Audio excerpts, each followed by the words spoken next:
Welcome back, everyone. Wildcat Fanalytics, Mike Defoe, and myself, Jesse Johnson. We are back after We are back. it's basically been a month of madness in the portal Yeah. and roster shuffling. And Mike, do you want to say anything about how it's been for you as a fan to witness this now basically the third time around? Yeah, it's we always complain about like the chaos of it and how frustrating it is that guys can go just, players can now just like shop and decommit and Joe Saint-On is a wonderful example. Jamari Phillips, just switched to a former conference rival. But then the flip side is it's exciting. We have gone and gotten some guys that are exciting. One guy in particular that we got pretty recently that I'm super psyched about. We're able to bring back Caleb Love, which is incredible. So, um, the ups and downs of the new landscape, the NIL, the portal. Hopefully, these are good guys. We're going to see. Yeah, well, and I'm sure you and I will dissect that a little bit more in terms of our personal reactions to it. As you're saying that, it strikes me that the organic world is becoming more and more like the virtual world, and that like college basketball offseason has become as close to a video game as we've ever seen Mm, it, where you can yeah, just almost like, hey, let's just what if we put this guy on this team? yeah, it's insane, right? It's Um, but it's I have to look at it as being pretty fun as a fan of a team that has the resources and status. Do you need to go? no, with We've got a guest. yeah, the baby. No, go for Um, it. yeah, like that it's fun to be a fan of Arizona because it could be, it's hard for everybody, but it will be a lot harder for the mid-major teams. Like I have a neighbor who's a really diehard Wyoming fan, I think I Oh mentioned, man, and it's just like brutal. It's just like yeah, they're getting gutted. every year. Yeah, Yeah, it's you're like a double A team. yeah, that sucks. Yeah, Like yeah. it's just and obviously that just that like poison kind of does despite it it's like, oh, it's fun. It's like, no, it's kind of poisoning the sport. Yeah. Like it's not just the little guys are getting super poisoned, everybody's getting a little poisoned, Yeah. and eventually that probably causes long-term damage, but we'll see. Well, we're trying to enjoy it while it lasts, and let's use that as a jumping off point to summarize, just to almost orient where the roster is at the moment. As of yesterday, two freshmen decommitting, whatever that means in this day and age. We lost Right, were you Jamari committed? Phillips. Yeah, yeah, yeah. I'll have something to say about that in some sort of summer episode. Yeah. But yeah, we lost Jamari Phillips and Joson Sanon and acquired Caleb Love.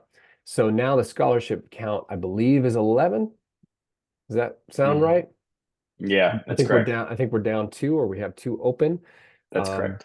we lost Keyshawn Johnson, Pella Mm, Larson, Umar mm, Ballo, yep. Kylan Boswell, Uh-huh. Philip Borovichinen, That's correct.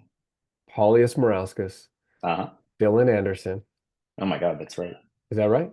Is that everyone? I think that's everybody. And we gained Tobe Awaka from Tennessee. Yeah. He'll be a third year player with I would assume 4 years of eligibility. I can't even follow the thing at this point, but I think we're almost 16 years of past eligibility. the COVID thing. No, I think he just has the two more. Beautiful. And Yeah. then Trey Townsend, who will be on his fifth year, Yeah. which is significant because we're as we break this down, we're also looking at the impact of experience and maturity on Hmm. the team, not only true shooting percentages. And then, of course, your victory lap, the guy who you wanted almost, would you say above anyone when we looked at the guard portal Yeah, episode? yeah. I mean, Rylan Griffin was pretty high up Yeah, there for yeah. me. His defense is combined with that 3-point shooting, is just pretty nutty. But Anthony Dell'Orso, I have loved this kid since last year. Everybody won't. My wife asked me to stop talking about him. It's just, I really enjoy him, and so maybe we'll have a little time to talk more about why. But Let's my do it. thoughts have Yeah. been, yeah. Let's So let's start there. So we just transparency for folks listening, a few weeks ago we were considering doing an in-depth, more statistical breakdown of loss versus gain. But I think at this point, I think unless you are still interested in that, I'm more interested in looking at just more projecting what the gains could be as these new players assimilate into the program. Yeah. And I have some questions for you and some considerations about these guys and the context that they're coming from. And the first that I want to tackle is Del Orso, your boy, Yeah. who, if you take him in a vacuum, his offensive efficiency strikes a lot of excitement. So tell us again he what you was love about him, because this is yeah, your win here. yeah, he's my darling. He was one of the most efficient and productive, combined scorers and players in college basketball last season. He was one of like the top 9 guys that was able to put up, 3-level efficient scoring. So 3-point shooting, field free throw percentage, just traditional 2-point shooting, or just total field goal shooting, and then do it at a really high efficiency clip, and then score 18 plus points a game. Basically 20 points a game scorer last year, basically 50, 40, 80. That's really, really hard to do. And so the rub against him, and it wasn't just a single season. He was doing that about a third of the previous season. So took a little time to adjust as an Australian coming to America. Not so great his first couple of months in college basketball. That last third of his freshman season was on fire, kept basically the same and even a little bit better throughout all of last season.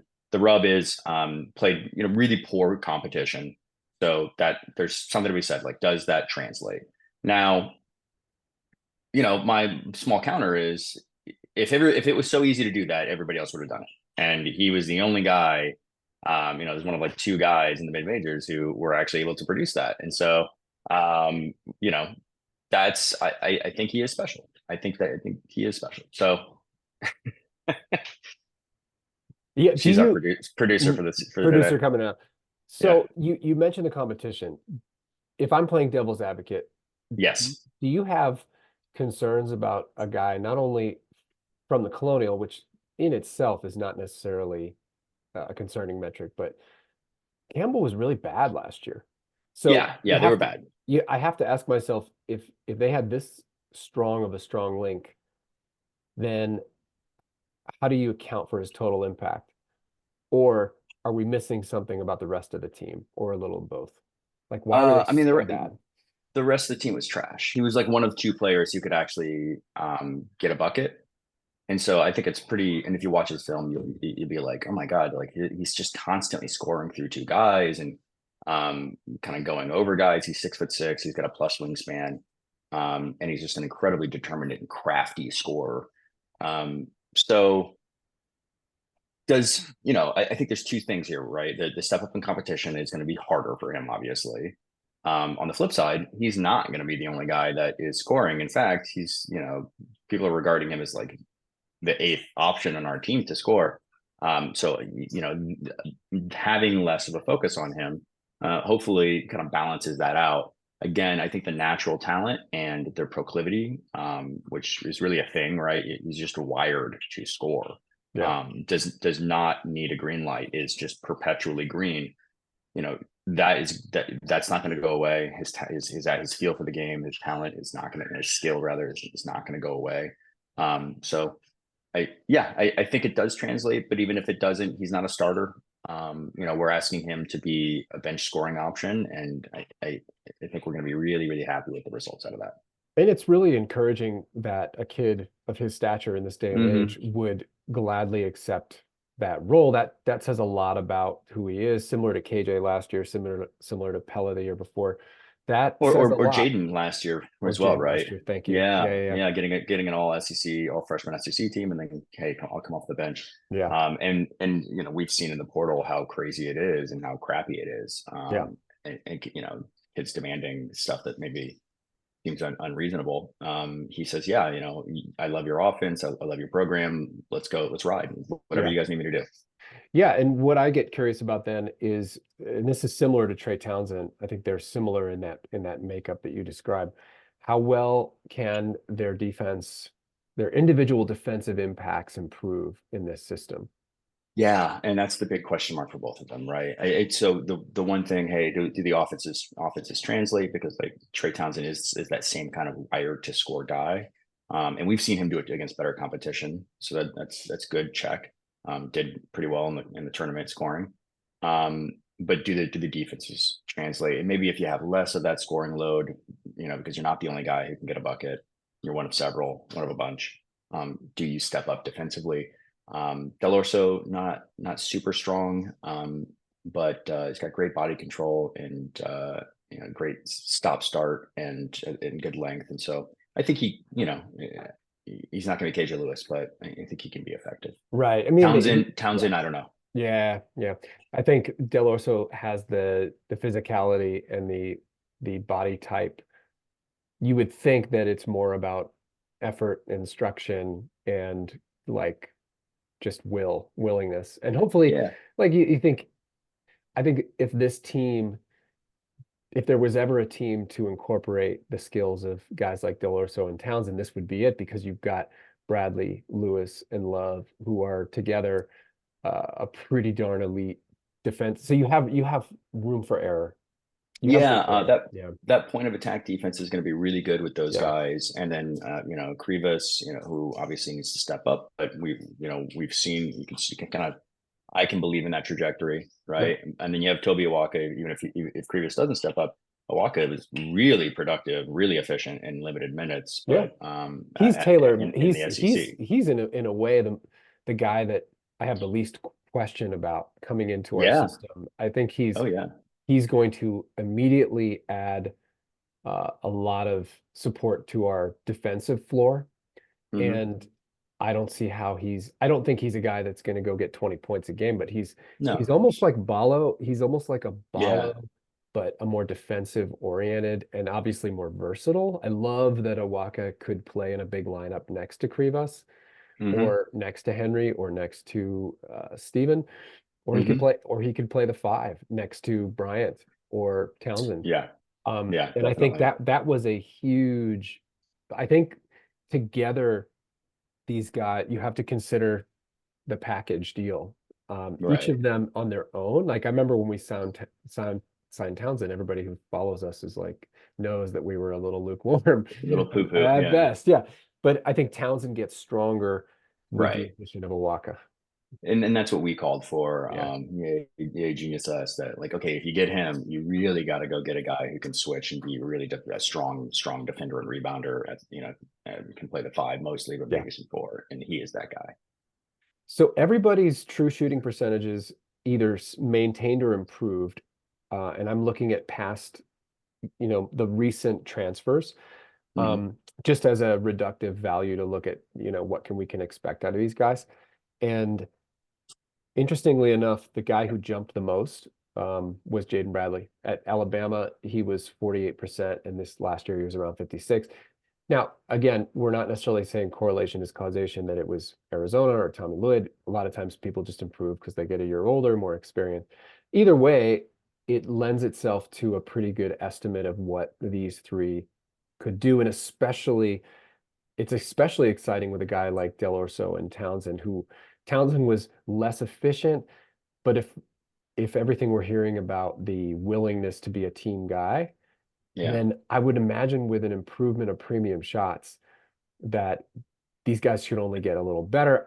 I don't think anyone expects Del Orso to score at the volume or have the No. usage.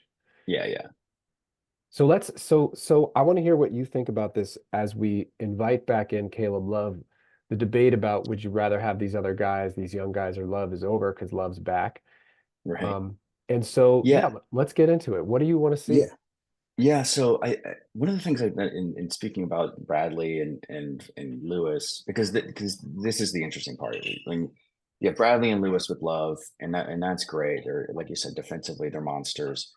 Offensively, Jaden Bradley was efficient. He just didn't do a whole lot. A good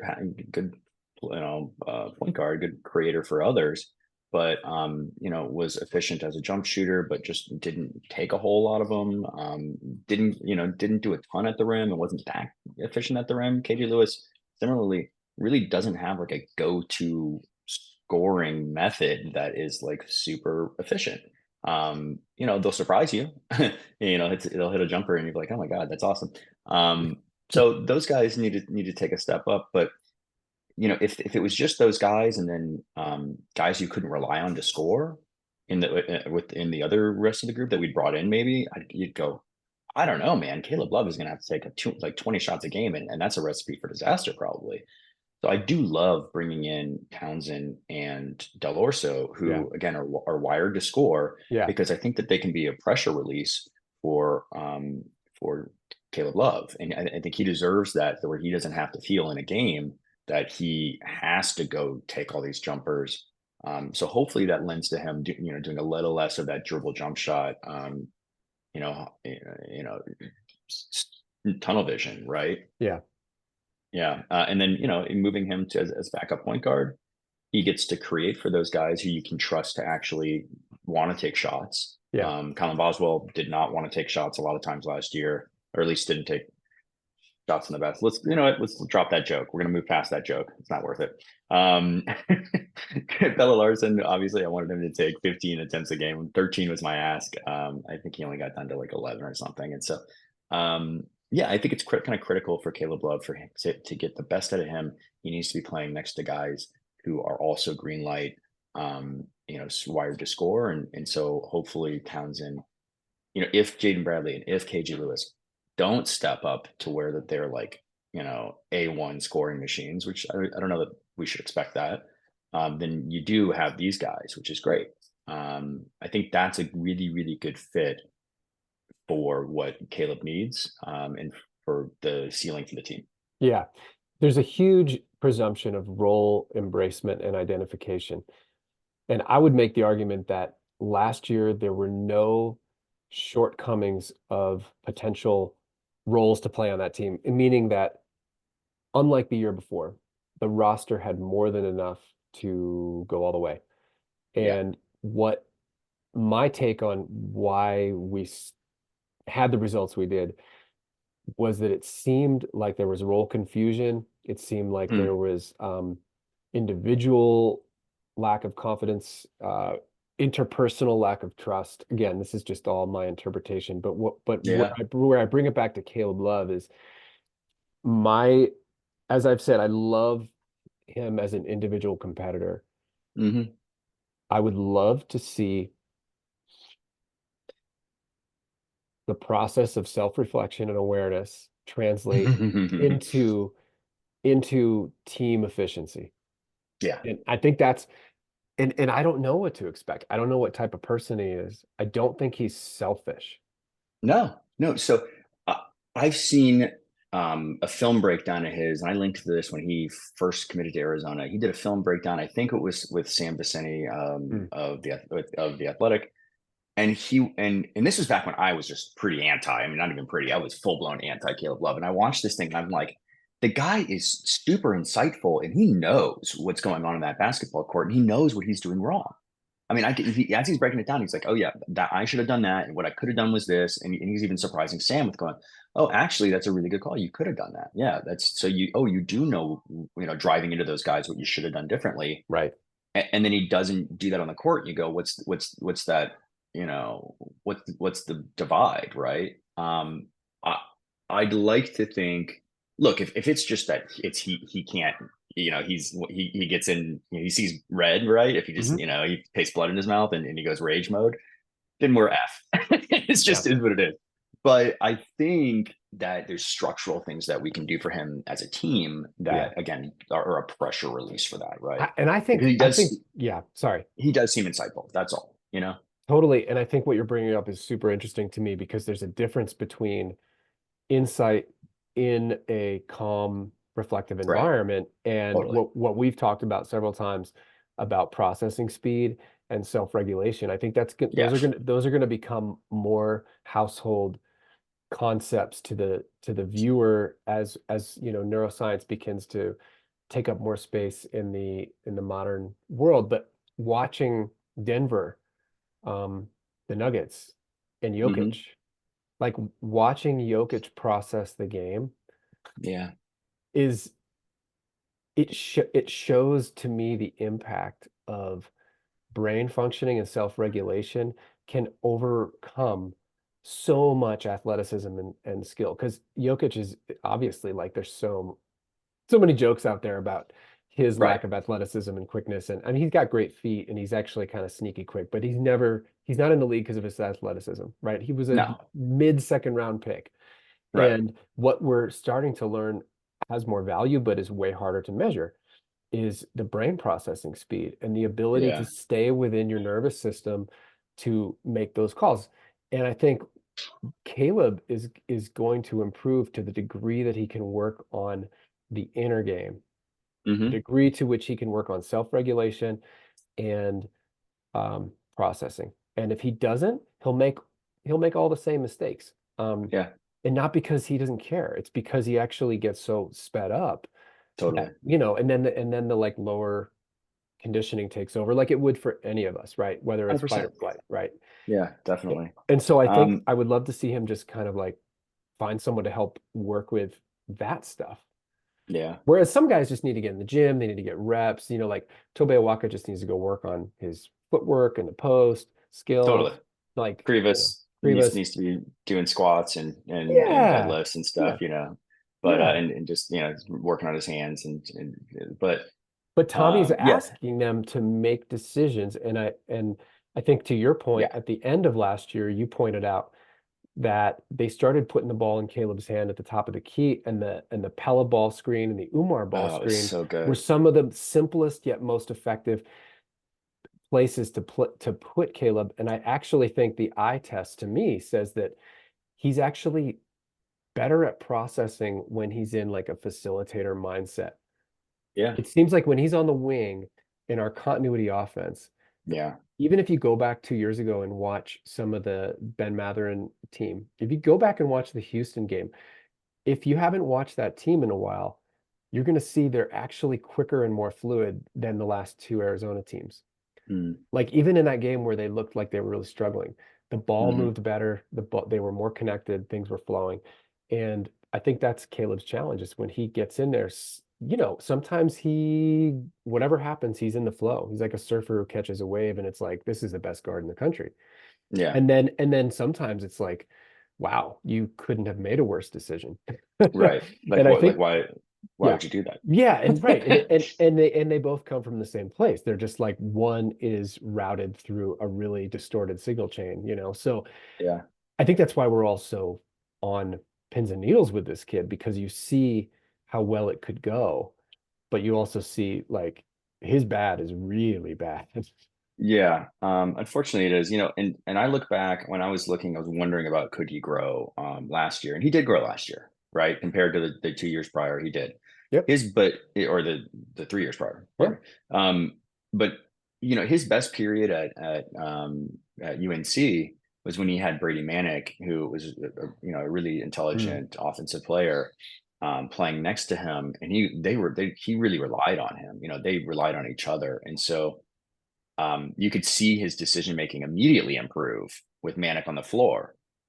And so I think that speaks to this, that there is a bit like if you structure the team correctly for him, Yeah. that the game he's able to approach the game differently, and he's able to think through things in a more productive fashion. Do you Um, do you see that a guy like Townsend could could provide something at the four that we haven't really had? yeah, Yeah, exactly. in that The way. passing, Hmm. yeah, the passing, the productivity. He moves to space really intelligently, um, yeah, he's just a productive guy that I think you can trust on the offensive end at least. But he's like a And 23-year-old brain, and somebody who has shown the ability to have high usage and yeah, distribute the 100 ball. plus I just, assists. what is his personality? Like, is he going to be fine getting 8 premium shots a game and maybe setting up 12 others and getting 6 assists? Like if he can be Yeah, that guy, we could be really good. But if he yeah, can't, I think we could be very, you know, in the middle. right. Yeah, I mean, I'm if you talking put Big him 12, Big 12 middle. Yeah, if you put him out there and he is an inefficient scorer from the Right. four, and then Caleb's an inefficient scorer from the two or whatever you want to call him, and you're like, oh God, like this is the last thing we needed. Right. Um, trust in Tommy. And I think that, Yeah. Trey Townsend, like you said, he's an older guy, kind of came from nothing as far as as a recruit. And so I'd like to think that he's wired of the mind of, this is all a gift, but, I don't know. So we'll have to see.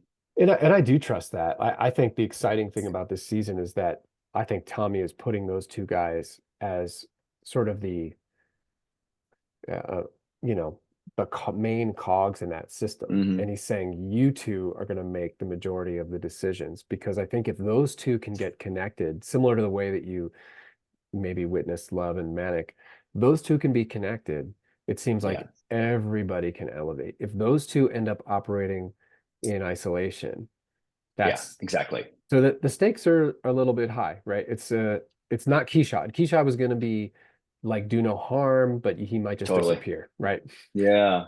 Yeah. It's so interesting that the class that we brought in, this transfer class, is so different Right. from the transfer class that we brought in last year.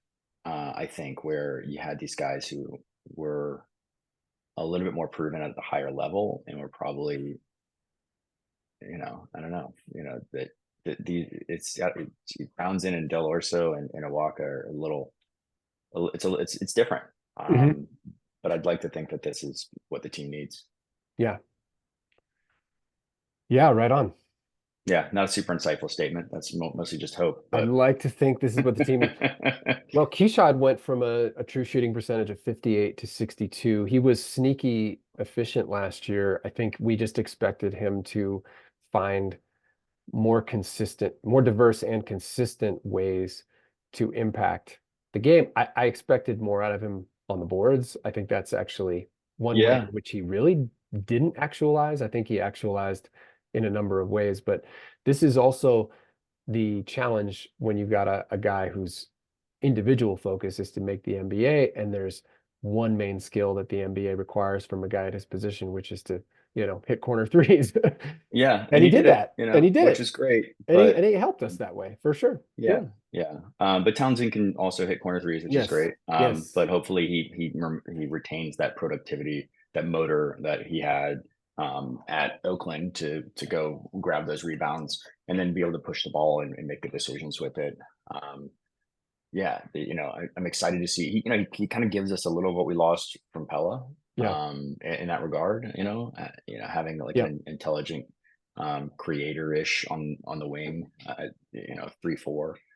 He's going to play the four, but yeah, it's going to be really interesting to see how these guys Yeah. work together. Here's a bit of a comp for you. What do you think about Trey Townsend, Luke Walton? Oh yeah, that's cool. Yeah, how tall was Luke? Is he like six Oh, well, he seven? was Yeah, he's 6'8". Yeah. 6'8". Yeah, Not a great athlete, right? no, yeah. No, yeah, he was 6'8". Yeah, I like that a lot. I like that a lot. And if you can have that same, um, Luke Walton had like a sort of like a service mindset as a Mhm. Wildcat in a way. Does that make sense? Almost like I mean, definitely at times to a fault, he would overpass or try to Totally. thread the needle. Yeah. Yeah. But I like that. Yeah. I mean, that'd be a really good, Point forward. to point back to a guy. Yeah, exactly.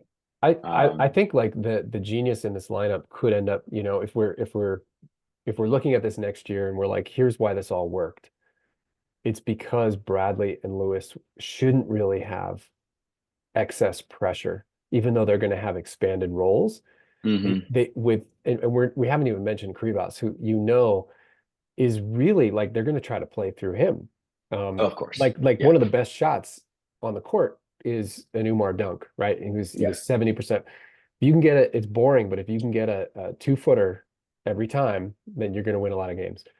And so they're going to try to milk Krivas and sort of pull the rim pressure down to open up the driving lanes. And just Yeah. seeing how Tommy likes to run things. So I imagine like if Townsend and Love and Del Orso can do their thing, then Bradley and Lewis I think they can remain in the roles they've had while Makes slowly sense. working into skill building. Rather than my That one makes sense. concern is they start trying to do too much, right? I'm Yeah. going to the NBA and Right. I'm a Right. superstar, the leader of the team. And it's like, look, that's a really good point, is Right. that they really don't need to be a whole lot more than what they were previously. Or at And least grow into it without the need of totally. like, oh, KJ needs to somehow make a 23-foot step back here. Yeah. Yeah, we're looking at you to get that done, KJ. And it's Yeah. like, no, we're not. Yeah. Like we've got plenty of guys. That's a really good point. And then having four guys in the starting lineup who can really pass the ball, um, that's going to be really cool. That'll be really interesting. And with Krivas's wingspan, and Hmm. reportedly he's like almost 7'3" now, and it's got like a 7'7" wingspan or something. You'd think that we'd be able to get him um, some really easy looks inside with four guys who can pass the ball. Right. That's one thing you and I have talked about a little bit is in small defense of Kerr Kriisa. Of course, there's a lot we both criticize about Kerr, but he kept the ball moving and he really was a brilliant post entry guy. And I saw at Man, the times post last year, entry. this team really last year struggled with post entry passing. And Pella was probably the best, but Pella's processing issues would come up with just forcing. He was a little bit like Luke Oh Walton. yeah. Yeah. And he would take maybe a little too long to Yeah. make that decision, or get a little too excited to make it. Kylan constantly took too long to make that decision, and so Hmm. and that window just disappears. But yeah, KJ Lewis showed that he was a really good passer last season. Hopefully that continues to grow. Jaden Bradley obviously is.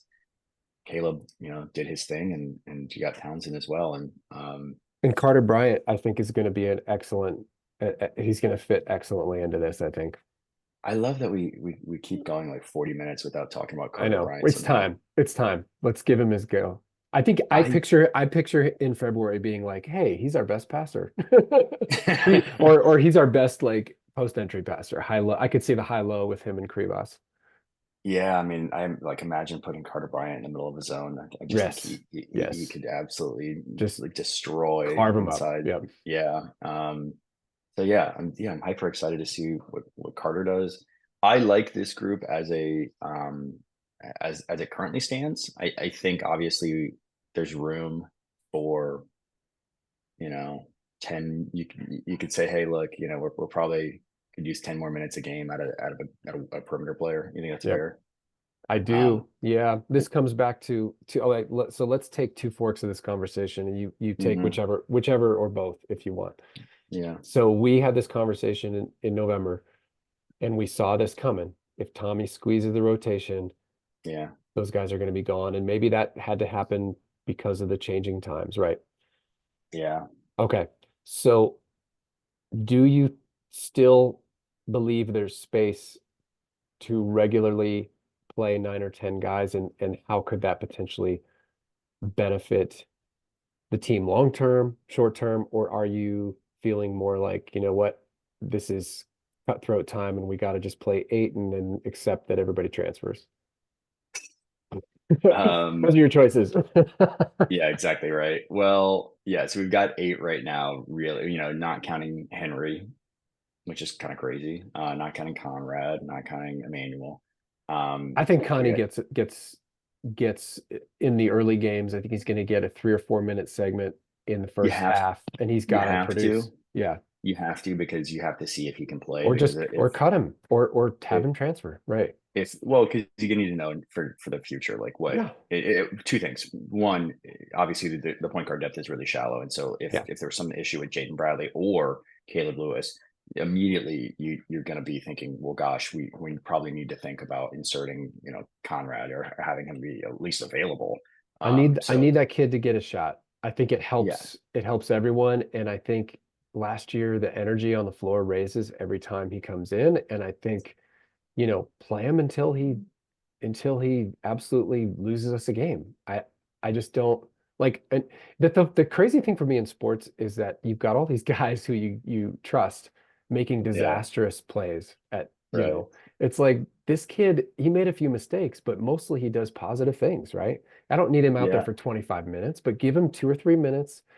He's like a really he's like a specialist left-handed reliever in baseball who Ooh, I can like it. throws like 99 on the black, doesn't Yeah, have a whole lot of pitches, but you're like, I'm gonna go face two lefties and get out of here in the eighth inning. Get him in there and just have him wreak havoc Put him with the right package. I could see him with Love, Del Orso, Bryant, and Awaka, like, I would and love just, that. yeah, just press I all over the floor. but I'm, you and I are both are, I guess I still a little bit more romantic about this thing where it's like, oh, I'd like to develop players and see the guys that we Yes. recruited play. And it's Yes. like, you can't have that. You got to over recruit on top of them. And then the But whole thing why not? falls Like, apart hey, and no one likes the team. I'm a realist and I understand that this is the way things go, right? And Yeah. Yeah. I'm watching old YouTubes of Lute Olson, and Lute Olson was not a depth guy. Like he never, you never like, except for a few teams, the 10th guy in Arizona in the 80s and 90s was rarely making you shake in your boots. Right. And Yeah. even in a couple of these tournaments, in tournament games, he was going 9 deep by the 10-minute mark of the first half. That's crazy. Right. And Sean Miller. What game was I watching? Oh, Ohio State, Arizona in 2015. He had Elliot Pitts in there in the Yeah. middle of the first half and Ristich, along with York and PJC. So he went 9 deep in the first 10 minutes of the game. And yeah, those guys didn't play a whole lot in the second half. But I think there's space. And so I don't know. I just Yeah. usurped your answer, but No. I'd like to think that I think there is. I think there is. so if eh, Will Riley came here, oh yeah. like So he'd be the ninth guy. He that's wouldn't be the the ninth that guy in the hierarchy, but he would be a ninth rotation player, right? Yeah, yeah. So we're in the hunt, right? And Will Yeah. Riley is the guy, right? That's what Shearer's reported. It's been talked about. Um, yeah, how does he fit in? He's an insane shot maker. I've said it before. He reminds me a lot of Del Orso in a lot of ways, and Yeah. that's not me just patting Del Orso on the back. Um, Well, it sort of is, and but it's not wrong. yeah, no, in that they're just both like just so creative and determined. Like you're just not gonna stop them from scoring. They're gonna do some weird stuff where Yeah. they Yeah. stop, start, duck under, pump fake, and then use the window, and all of a sudden they've got 25 points off of it. You're Yeah. like, can we stop this kid? Anyway, it'd be amazing to have him. He would be just another one of those scoring threats that takes pressure off of Jaden and KJ, which was a really good insight from you, and then obviously Caleb. I obviously I want to have him. I think we'd be fine if you played Conrad. People would hate me for saying that probably, but if Conrad's the ninth guy, like so, or Henry, you're like, okay, Henry and Conrad, like figure it out, try to make the rotation. Um, Realistically, we probably play Jaden more minutes and Caleb more minutes and KJ more.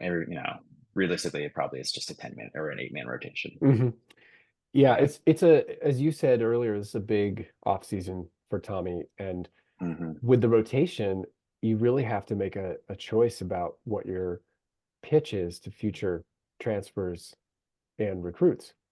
Hmm. Because like you're going on 2 years now where you've said we develop people, but then there wasn't room to play them, or you just chose not to play them, or they weren't ready.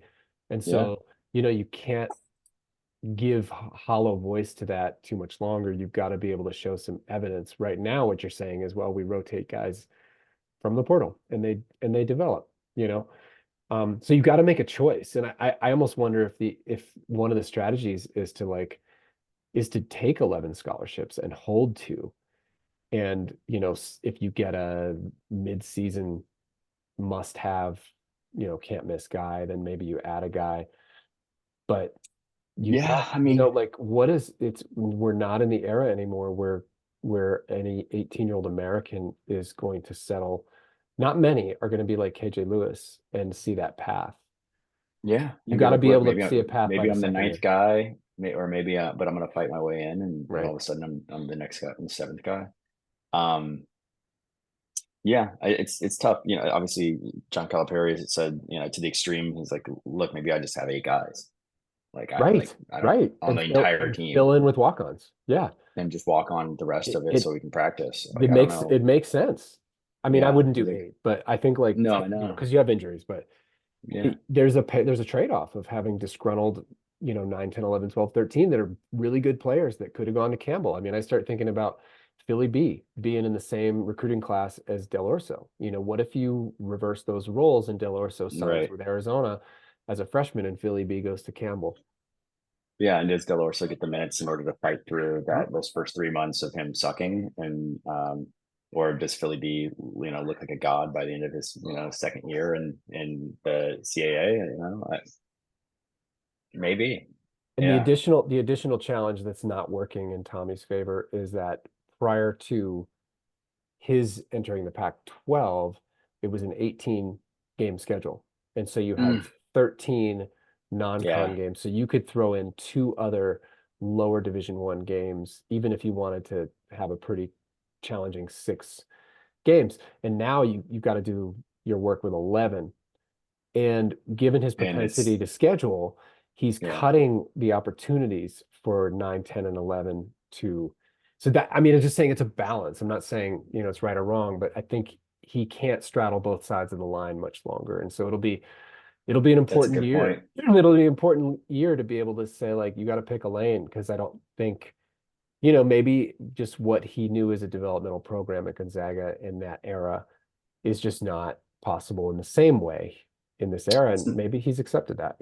yeah, it's very unlikely is. It is cool to see apparently Carter Bryant have the guts and the lack of ego to say, look, I'm coming off the bench as a McDonald's All-American freshman. That's cool. It Um, really, really, really says a lot. Yeah. really says a lot. And if we got Will Riley, who would be a McDonald's All American if he had already reclassed back earlier Right. this spring, he would have had it this year. If he were to come and do the same, um, yeah, no, it just feels like too much of it. Just feels like days gone by, kind of. It just doesn't feel like a reality. But Yeah. it would be super cool for the program because I'm sure that those two guys would develop.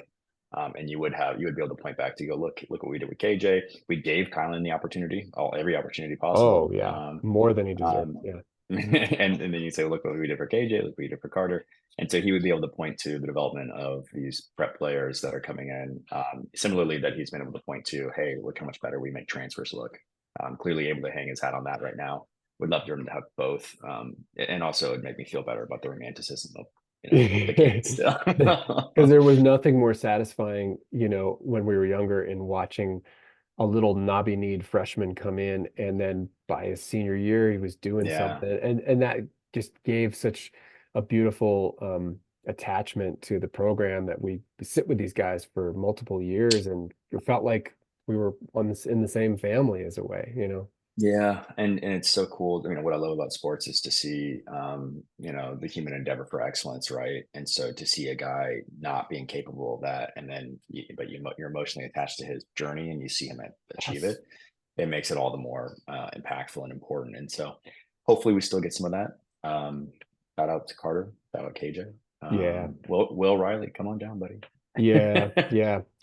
All right. Well, when we get deeper into the summer, we're gonna hopefully take a step back and look at program level things, and continue to follow recruiting, and maybe break down some of this further. But this feels like a good place. I know time wise, it's a good place for us today. Yeah, at least we got Yeah, back and talked. It's we been got too back. long. Yeah, yeah, yeah.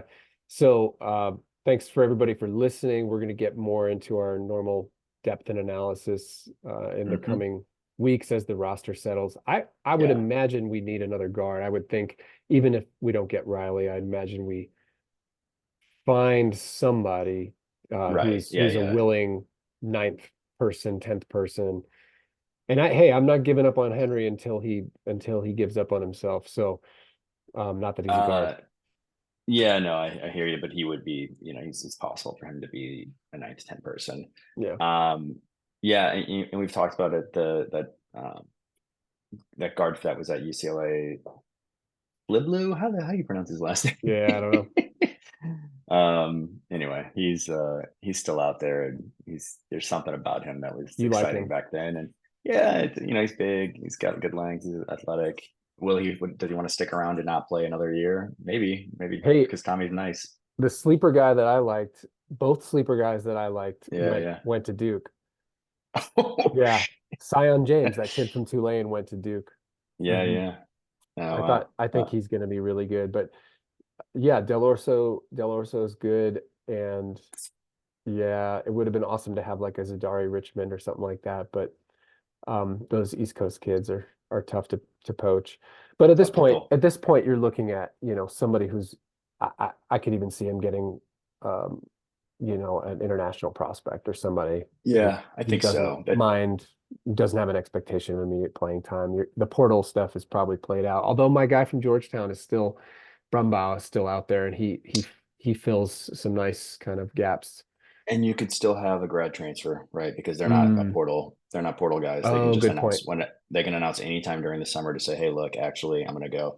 And maybe that's a guy who it doesn't have any expectation of playing. He's just a towel waiver and somebody that's in the locker room for to be a Mm. part of the experience, and who can fill out the practice team. But um, we'll see.